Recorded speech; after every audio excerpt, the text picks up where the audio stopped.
બાળકનું ધ્યાન ભણવામાં છે જ નહીં અને તમે વિચારો છો કે એ ક્લાસમાં ટોપ કરે, જ્યાં સુધી વિઝન ક્લિયર નહીં હોય તો આ રિઝલ્ટ લાવવું પોસિબલ જ નથી. ઉપરથી એની ખરાબ આદતો અને ખરાબ એન્વાયરમેન્ટ અને આવા સમયે જો તમે ગુસ્સો કરશો અને એને ભણવા બેસાડશો તો એ ઓર બગડશે. તો હવે કરવું શું? સોલ્યુશન આપું, સાંભળજો. એનું એન્વાયરમેન્ટ અને એનું રૂટીન ચેન્જ કરો. એન્વાયરમેન્ટ ચેન્જ કરવા માટે એ જ્યાં ભણવા બેસે છે એની આજુબાજુ મોટિવેશનલ પોસ્ટર્સ અને એને ઇન્સ્પિરેશન આપે એવી ફ્રેમ્સ લગાવો.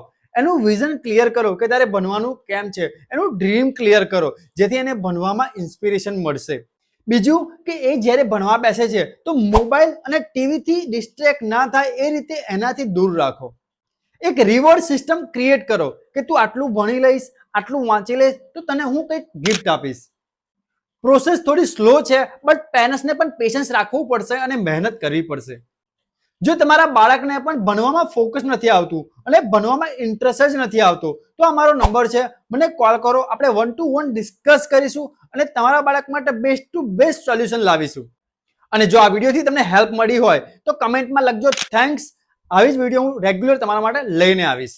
તો વિડીયો જોવા માટે થેન્ક યુ એન્ડ ચેનલને ફોલો કરી લેજો.